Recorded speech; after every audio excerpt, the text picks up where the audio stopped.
Did medieval love stories only happen in fairy tales? Think again. What if we told you that even in a world ruled by arranged marriages and strict social hierarchies, some souls dared to break all the rules for love? Prepare to dive into the most scandalous, heartbreaking, and utterly defiant medieval romances from the 12th to the 15th century. Number 6. The Scholar and the Genius. Heloise and Abelard. In the early 12th century, Paris was a city buzzing with intellectual life, but it was also a place where strict religious and social rules held immense power. Young men flocked to the schools, hoping to learn from the greatest minds of the age. Among these brilliant minds was Peter Abelard, a philosopher, theologian, and logician whose reputation stretched across Europe. He was known for his sharp wit, his radical ideas, and a confidence that bordered on arrogance. Students adored him, rivals found him infuriating, but no one could deny his brilliance. Abelard was a cleric, though not a monk, and held positions that required celibacy. He was on a path to a significant career within the church, a life dedicated to study and teaching. His intellectual prowess was his whole identity, and he reveled in the debates and discussions that defined the Parisian intellectual scene. His life, by all accounts, was meant to be one of academic pursuit, devoid of the messy complications of personal attachments. Then there was Heloise. She was a young woman of astonishing intellect, a niece of Fulbert, a canon at Notre Dame Cathedral.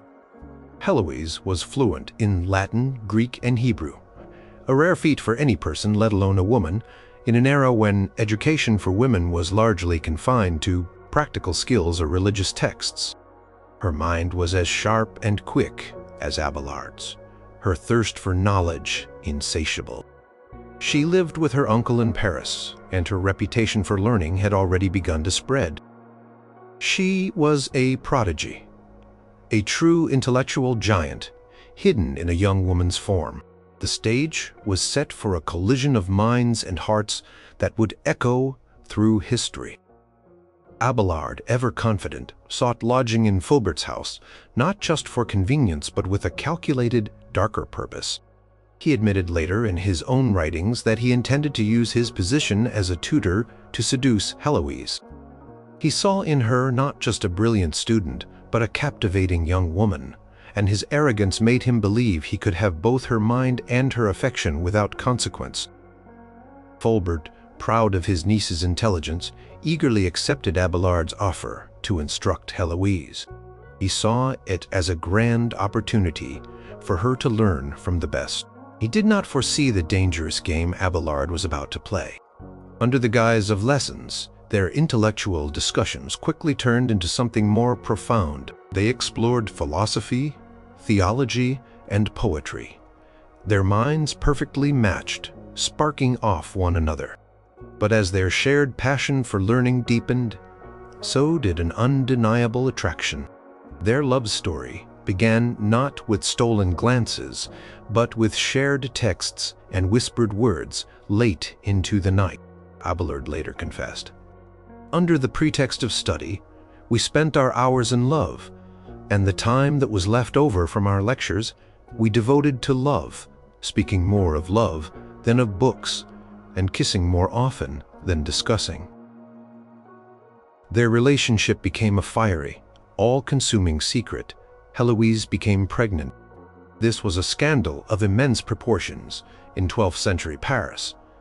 Abelard was a respected celibate cleric. Heloise was a young, unmarried woman from a prominent family. Child born out of wedlock would ruin both their reputations and careers, particularly Abelard's promising future in the church. The medieval church held immense authority over social conduct, and such a breach of clerical celibacy was a grave offense. For a woman, an illegitimate child brought shame and social ostracization. They tried to keep the pregnancy a secret, but eventually, Heloise, fearing for Abelard's safety from her furious uncle, left Paris and went to Abelard's sister in Brittany, where she gave birth to a son whom they named Astrolabe. In an attempt to appease Fulbert and salvage some semblance of honor, Abelard offered to marry Heloise.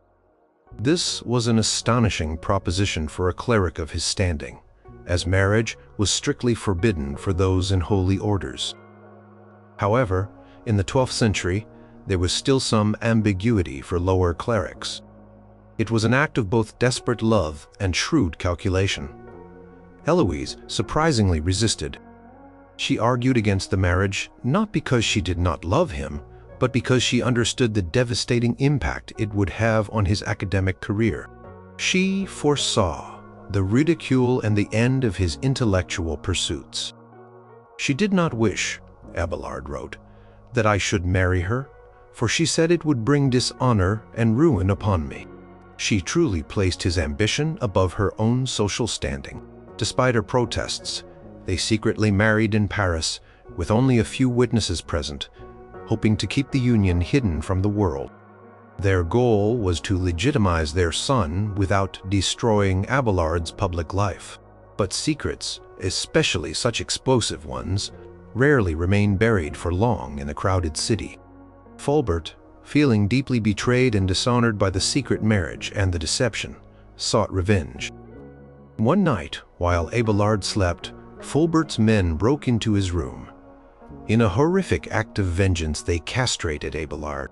This brutal act was meant to symbolically punish him for his transgression against clerical celibacy, and to ensure he could never again father a child. It was a cruel and permanent mark of his defiance. Castration ended Abelard's career as a public teacher and essentially forced him into monastic life, as his physical injury made him unfit for public life by the standards of the time. Heloise, heartbroken and deeply affected by the tragedy, chose to take the veil herself and become a nun at the convent of Argenteuil, where she had once been educated.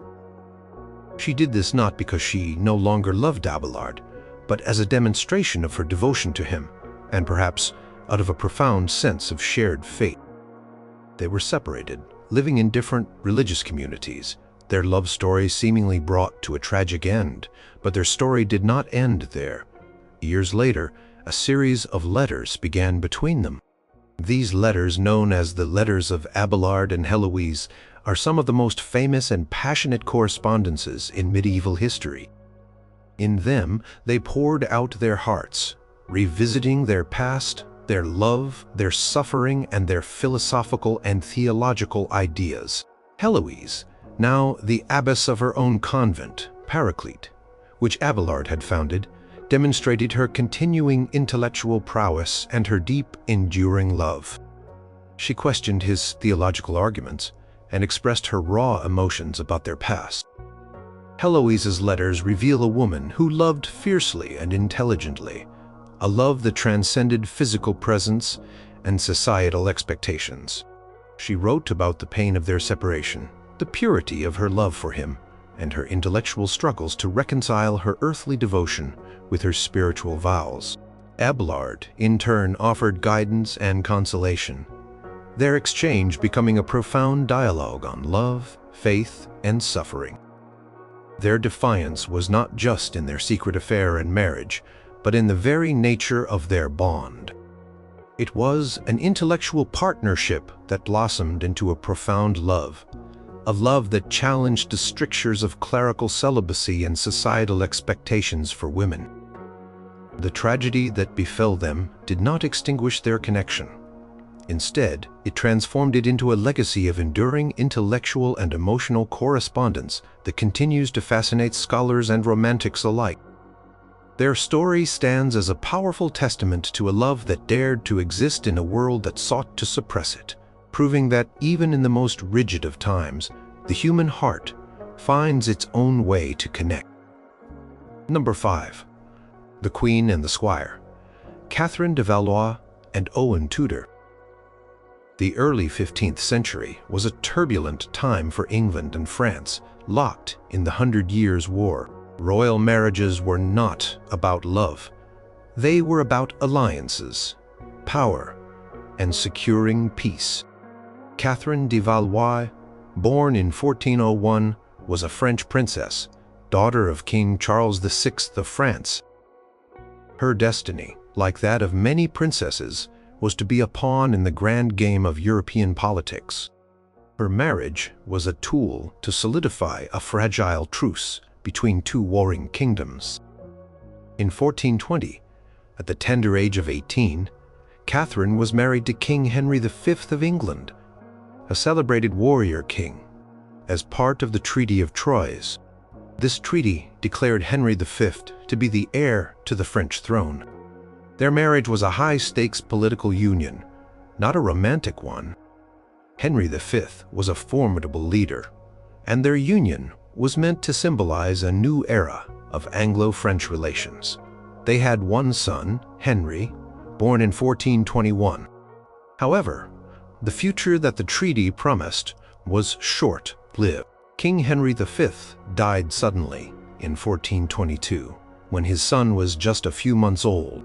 Catherine, at 21, found herself a widowed Queen of England, with a baby who was now King Henry VI. Her position was incredibly delicate. As the mother of the reigning monarch, she held significant influence, but she was also a foreign-born Queen Dowager, a potential lightning rod for political intrigue.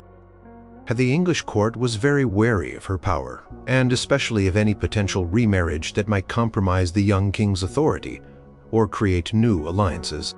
The English Parliament, determined to control the Queen Mother, passed a statute in 1427-28 that made it illegal for a Queen Dowager to remarry without the consent of the king and his council.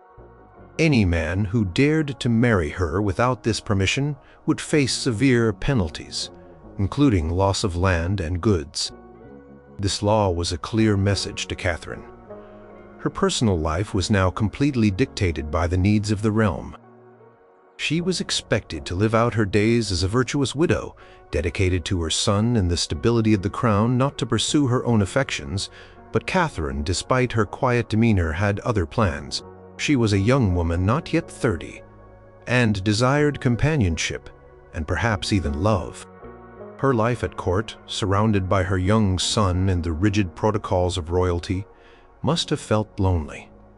It was during this period that she met Owen Tudor. Owen Tudor was a Welshman, a squire in the royal household, whose exact origins were debated even at the time.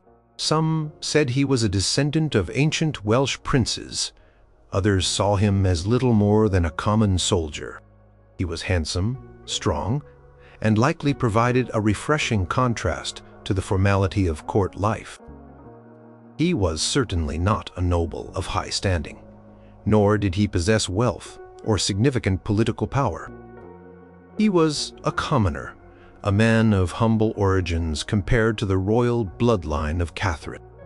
The exact circumstances of their meeting and the development of their relationship are shrouded in secrecy, as it had to be. Court gossip suggested various stories, some romantic, others bordering on the scandalous.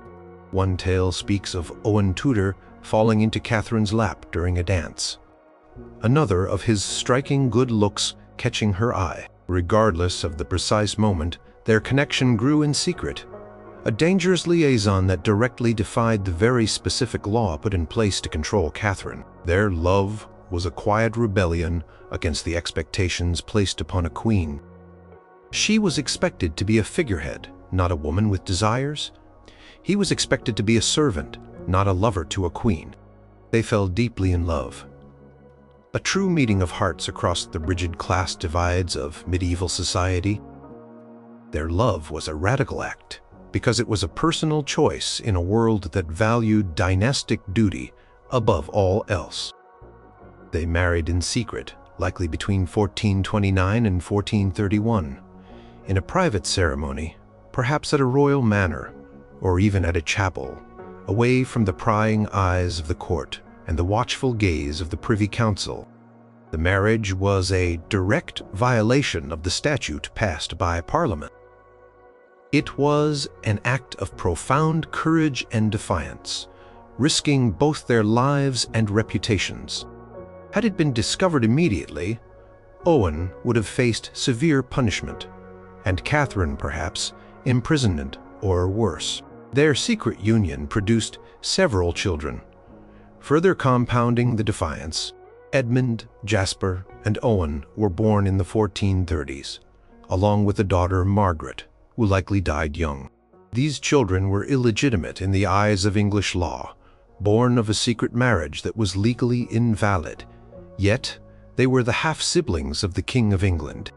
Imagine the incredible risk taken with every pregnancy, every birth, every growing child. Children were raised away from the court, often with Benedictine nuns, to keep their existence hidden. For years, Catherine and Owen lived in a precarious balance, their love a dangerous secret. They managed to keep their private life remarkably concealed, a testament to their discretion and the loyalty of their household. However, eventually the rumors began to circulate, whispers of the Queen's affections and her children. In 1436, the secret finally began to unravel. Catherine, now ill, retired from public life. Her husband, Owen Tudor, was arrested. He was imprisoned, escaping several times only to be recaptured. The court was in an uproar. The Queen's defiance was now undeniable. Parliament reissued the order that any man who married a Queen Dowager without permission would face severe penalties, emphasizing the importance of this law.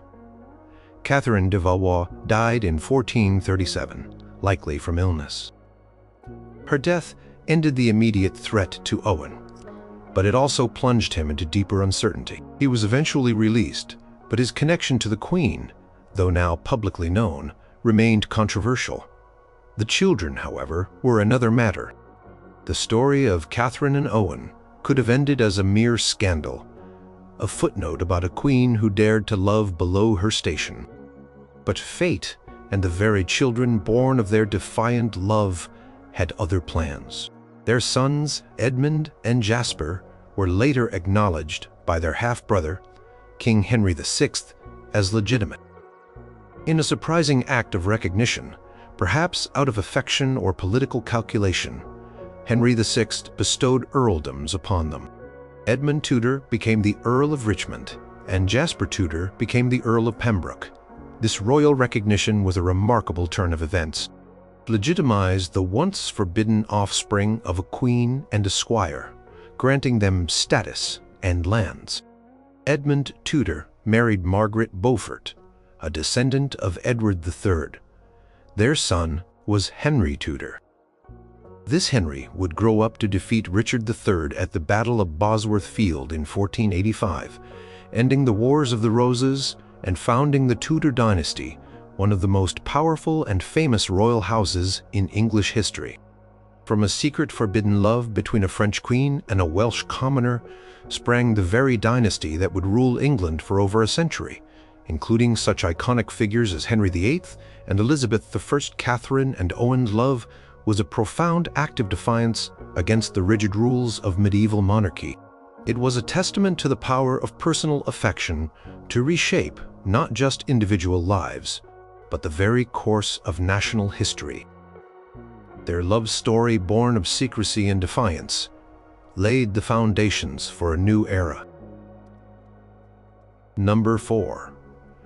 The She-Wolf and the Lover. Isabella of France and Roger Mortimer. The 14th century in England was marked by political intrigue, fierce power struggles, and the often brutal realities of medieval kingship. Kings were expected to be strong leaders, warriors, and effective rulers, and their queens were meant to be supportive, pious, and fertile, providing heirs to secure the dynasty. But what happens when a queen finds herself trapped in a disastrous marriage to a weak and widely despised king? Meet Isabella of France, born around 1295, daughter of the powerful King Philip IV of France, known as Philip the Fair. She was a beautiful and intelligent princess, married at a young age to King Edward II of England in 1308. This marriage was intended to solidify peace between England and France. Initially, Isabella seemed to be a dutiful queen, bearing 4 children, including the future Edward III. However, her marriage to Edward II was a catastrophe from almost the beginning. Edward II was notoriously unpopular with his barons and the English public. He had a deep, almost obsessive devotion to male favorites, particularly Piers Gaveston and later Hugh Despenser, the younger. These favorites, commoners who rose to immense power and wealth through the king's patronage, alienated the powerful English nobility. Edward neglected his queen, publicly humiliated her, and gave her lands and jewels to his favorites. His reliance on Despenser became so extreme that it pushed the kingdom to the brink of civil war. Isabella, proud and intelligent, found herself increasingly marginalized and insulted by her husband's blatant favoritism and the Despenser's arrogant influence. She was cut off from power, had her finances controlled, and was even separated from her children at times. Traditional role of queen, even as a political figure, was denied to her. She was a prisoner in all but name, married to a man who preferred the company of others and whose incompetence was destroying the kingdom. The breaking point came in 1325. Isabella traveled to France on a diplomatic mission to negotiate peace with her brother, King Charles IV of France, regarding the Duchy of Aquitaine. Edward II, fearful of leading England, refused to go himself and sent his young son, the future Edward III, to pay homage to the French king. This was Isabella's opportunity, and she seized it with both hands. While in France, Isabella refused to return to England. She publicly declared that she would not return to her husband until he rid himself of the Despensers. This was an astonishing act of defiance for a medieval queen. She openly challenged her husband's authority and the accepted norms of a queen's subservience. It was in France that she met Roger Mortimer, a powerful English baron who had been exiled by Edward II and the Despensers. Mortimer was Medoc, ambitious, and utterly ruthless. He had been imprisoned in the Tower of London for his opposition to Edward II and had daringly escaped. He was a man who understood power and was hungry for it. Isabella and Mortimer, both exiles, both united by a common enemy in Edward II and the Despensers, found common ground. Their alliance quickly deepened into a passionate affair. This was an open scandal, a queen openly living with a nobleman who was not her husband, a direct challenge to the moral and political authority of the English crown. For a medieval queen, an affair, especially one so public, was an unimaginable breach of royal decorum and religious doctrine. It was an act of profound social defiance. Their love was forged in a crucible of shared grievances and ambition. They were not just lovers. They were co-conspirators. They began to gather support from other exiled English nobles and raise funds for an invasion of England. Isabella's royal connections in France, especially with her brother, proved invaluable. She managed to secure ships, men, and resources, all under the disapproving eye of her husband back in England. In September 1326, Isabella and Mortimer, accompanied by her son and the small army, landed on the English coast. Their invasion was incredibly successful. Edward II's regime, deeply unpopular and crumbling from within, offered little resistance. Many nobles and commoners, disillusioned by Edward and the Despensers, flocked to Isabella's banner. It was a swift, almost bloodless coup. Hugh Despenser the Younger and his father were captured and executed with brutal public vengeance. Edward II himself was apprehended and imprisoned. The ultimate defiance came when Parliament, under Isabella and Mortimer's influence, declared Edward II unfit to rule and deposed him. In January 1327, their young son was proclaimed King Edward III. This was unprecedented. A king deposed not by an invading army, but by his own wife and her lover. Isabella and Mortimer now held effective power in England, ruling as regents for the young king. Their defiance was complete, but their control was absolute. They had not only overthrown a king, but had established a new order, one where a queen, by her own agency and with her lover, had seized the reins of power. The end of their story, however, was not one of lasting triumph. Their rule became increasingly unpopular. Mortimer grew arrogant, accumulating vast lands and titles for himself, and Isabella's influence was seen as excessive. Rumors circulated about the fate of Edward II, who died in captivity in September 1327, widely believed to have been murdered on Mortimer's orders. As young Edward III matured, he chafed under the control of his mother and her lover. In 1330, at the age of 18, he staged his own coup. With the support of loyal nobles, he stormed Nottingham Castle, where Isabella and Mortimer were staying. Mortimer was captured, tried for treason, and brutally executed. Isabella herself was spared, likely out of respect for her royal blood and her status as the king's mother. She was placed under house arrest at Castle Rising, where she lived a long life, visited occasionally by her son, but never again held political power. Isabella of France's story is one of extraordinary defiance. She transcended the passive role expected of a medieval queen, transforming from a neglected wife into a powerful, ruthless political force. Her affair with Roger Mortimer was not merely a romantic liaison. It was a defiant act of rebellion against an oppressive husband and a dysfunctional kingdom, an alliance that fundamentally reshaped the course of English history, even if its ultimate outcome was tragic for her and her lover. She truly earned her nickname, the She-Wolf of France, for her fierce determination and her willingness to break every rule in pursuit of her own destiny. Number 3. The Independent Queen, Eleanor of Aquitaine, and Henry II. In the mid-12th century, the social norms surrounding royal women were as rigid as the stone walls of any castle.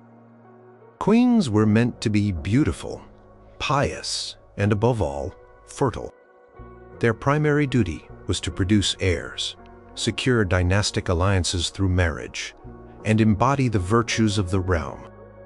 Their own desires, ambitions, or personal happiness rarely factored into the grand design of kingdoms. Yet, one woman shattered these expectations and carved out a life of unprecedented influence and power. Eleanor of Aquitaine, born around 1122. Eleanor was no ordinary duchess. She was the heiress to the vast and wealthy duchy of Aquitaine in southwestern France, a territory larger than the King of France's own domain. This made her the most desirable bride in Europe. Her education was extensive, covering Latin, music, hunting, and management of her immense estates. She was intelligent, cultured, and spirited, qualities that would set her apart from the quiet, subservient ideal of a medieval queen. At the age of 15, upon the death of her father, Eleanor became Duchess of Aquitaine. Her hand in marriage was immediately sought, and she was quickly wed to Louis, the young heir to the French throne, who soon became King Louis VII. Their marriage was a politically crucial alliance, uniting Aquitaine with the French crown, but their personalities clashed almost immediately. Louis was pious, scholarly, and somewhat austere. Eleanor was vivacious, worldly, and independent-minded. She found the French court stifling, and Louis's devotion to religious life frustrating. Their union produced 2 daughters, but no sons, a significant failing in a medieval monarchy that desperately needed male heirs.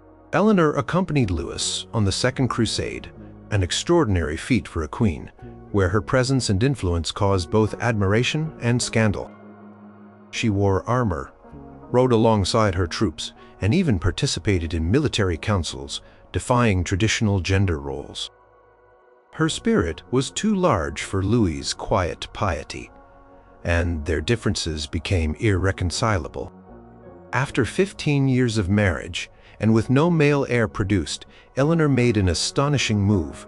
She sought an annulment from Louis. Annulments were rare and difficult to obtain, requiring proof of consanguinity, blood relation, or other canonical impediments. In March 1152, The marriage was annulled on the grounds of consanguinity, a distant blood tie that was often overlooked if a marriage was otherwise beneficial. The true reason, however, was likely their profound incompatibility and the lack of a male heir. This annulment was an immense act of defiance. Queens simply did not initiate the dissolution of their marriages, especially not to kings. It was a daring assertion of her will and a direct challenge to the authority of the Church and the norms of royal marriages. Within weeks of her annulment, Eleanor, still unmarried but holding her vast duchy of Aquitaine, found herself pursued by many powerful nobles. But she chose Henry Plantagenet, Duke of Normandy and Count of Anjou. He was 10 years her junior, known for his fiery temper and boundless energy. He was also, significantly, the heir to the English throne. Their marriage, just 8 weeks after her annulment, was another act of defiance. It was a rapid, unconventional union that bypassed the usual lengthy negotiations and ceremonies. It immediately created a vast Angevin empire, stretching from Scotland to the Pyrenees, with Henry ruling over more land in France than the King of France himself. This alliance, made by Eleanor's own choice, dramatically reshaped the political map of Europe. When Henry became King Henry II of England in 1154, Eleanor became Queen of England. Their marriage was initially dynamic and productive, producing 8 children including 5 sons, 2 of whom would become kings of England, Richard the Lionheart and John Johnpone. They were a powerful, intelligent couple who ruled a vast and complex empire together. However, their strong personalities inevitably clashed. Henry was a dominant and often tyrannical ruler, and Eleanor, accustomed to her own authority, refused to be a passive queen. She actively participated in governance, held her own court in Poitiers, and fostered the flourishing of courtly love and troubadour culture. This independent streak, combined with Henry's numerous affairs, eventually led to deep resentment. Eleanor's ultimate act of defiance came in the 1170s. She actively encouraged her sons, particularly Richard, to rebel against their father. She rode through her lands in Aquitaine, rallying support for her son's cause against Henry. This was an unprecedented act, a queen openly supporting her children in rebellion against her husband, the king. It shattered every expectation of wifely and queenly loyalty. She was not just defying her husband. She was defying the very concept of feudal loyalty and family hierarchy. For her involvement in the Great Revolt of 1173 to 1174, Henry II imprisoned Eleanor. She was kept under house arrest for 15 years, a stark punishment for her rebellion. Yet, even in captivity, her spirit remained unbroken. When Henry II died in 1189, her favorite son, Richard I, the Lionheart, ascended the throne and immediately released her. Eleanor, now nearly 70, emerged from imprisonment with undiminished vigor.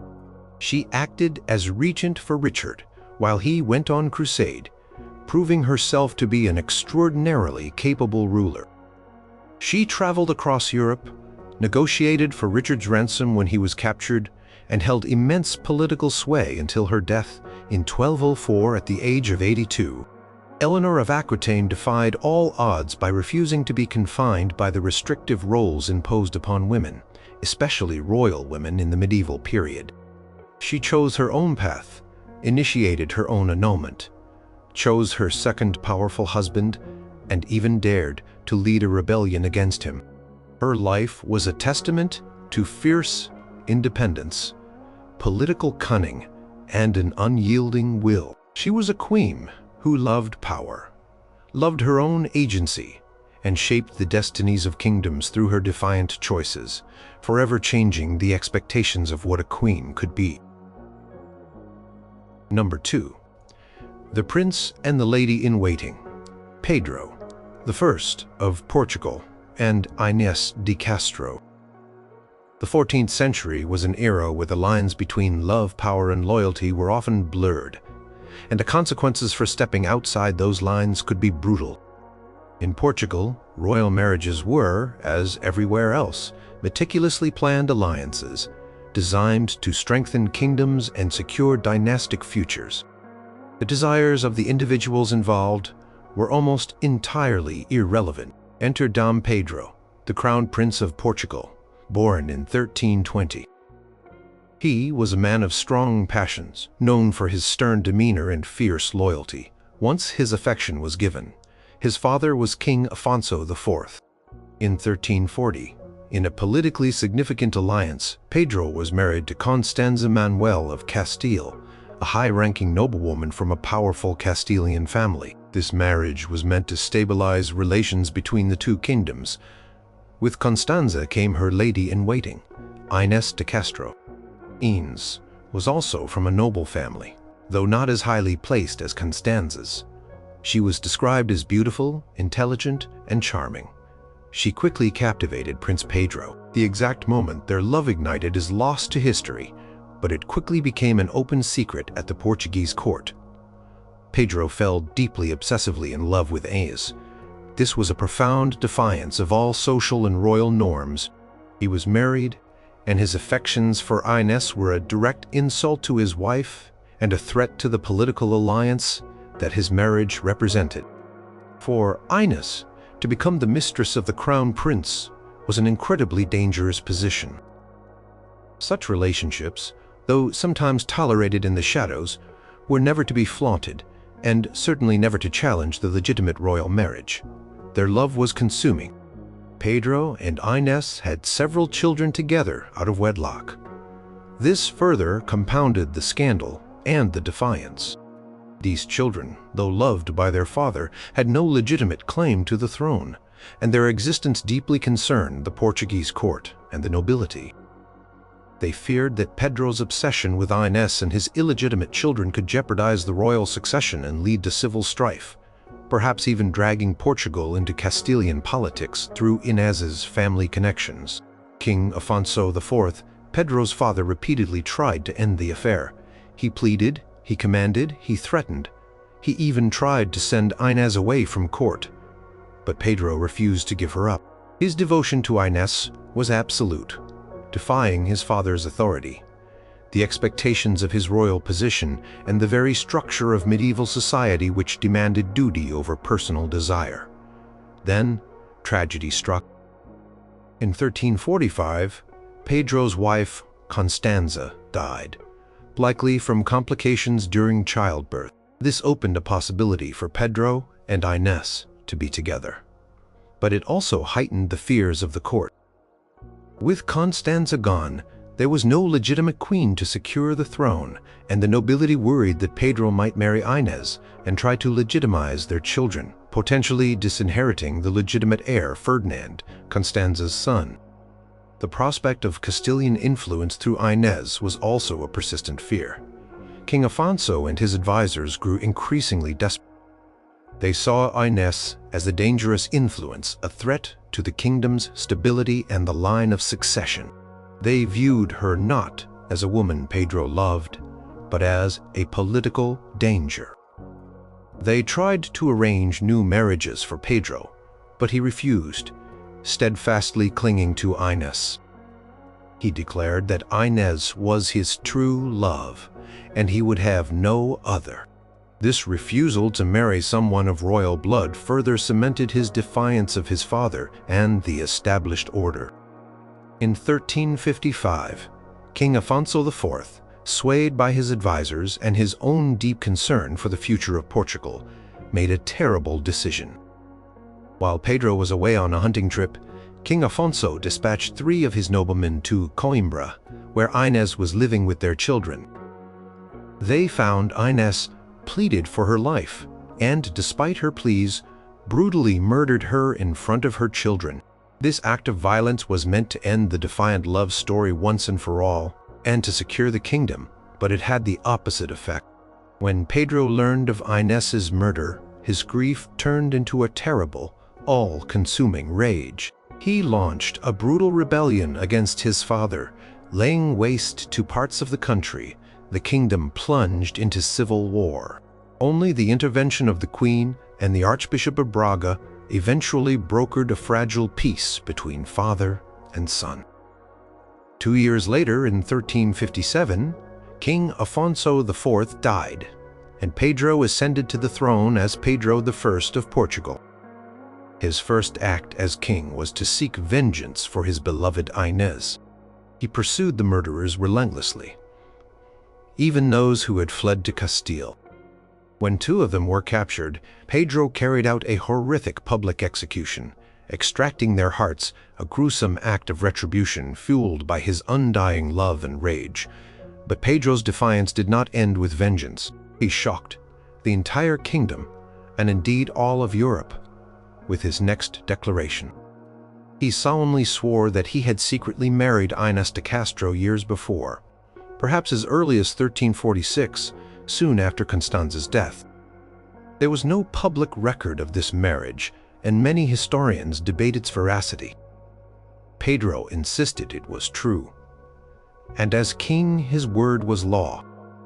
In a macabre and deeply defiant ceremony, Pedro ordered Inés's body to be exhumed from its grave in Coimbra.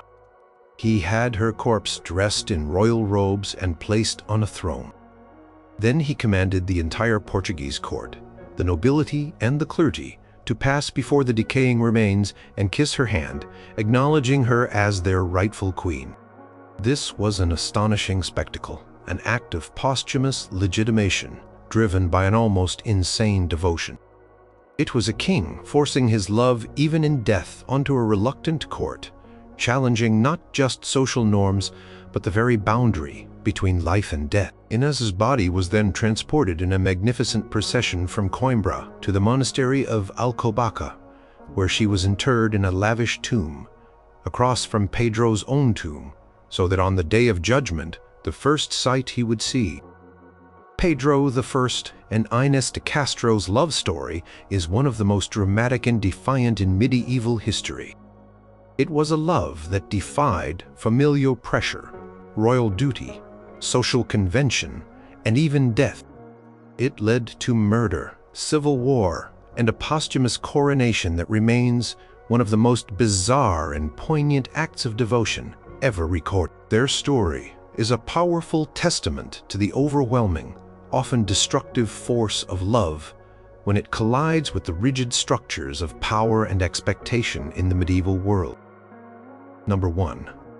The rulers of a united kingdom, Isabella of Castile and Ferdinand II of Aragon. The late 15th century in Europe was a time of shifting powers, nascent nation-states, and intense political maneuvering. Dynastic marriages were the bedrock of political stability, designed to consolidate power, prevent wars, or expand influence. Young royals had almost no say in their choice of spouse. The union of Isabella of Castile and Ferdinand II of Aragon, though deeply political, was also an extraordinary story of personal resolve and mutual respect that defied significant opposition and ultimately forged a nation. Isabella was born in 1451, a princess of the powerful Kingdom of Castile, the largest and wealthiest kingdom on the Iberian Peninsula. Her early life was marked by political instability and dynastic squabbles. Her half-brother, Henry IV, was king, and his reign was fraught with challenges to his authority and legitimacy. Isabella herself was a pawn in these political games, constantly being offered as a bride to various European princes to secure alliances. She was intelligent, devout, and possessed a strong will and a keen understanding of governance. Ferdinand was born in 1452, the son of King John II of Aragon, a neighboring kingdom. Like Isabella, he was astute, ambitious, and accustomed to the complexities of politics and warfare. He was a skilled negotiator and military leader, destined to inherit a kingdom that, while important, was less powerful than Castile. Both Isabella and Ferdinand understood the political necessity of their union.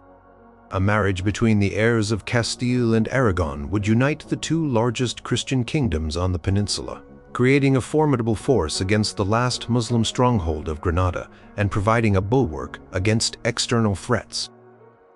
This was a dream long held by many, but fraught with immediate obstacles.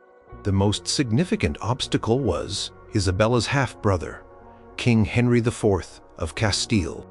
Henry initially promised Isabella to Ferdinand, but then, under pressure from various factions at his court, he tried to force her to marry other candidates, including the elderly King Afonso V of Portugal and the notoriously weak Duke of Guienne.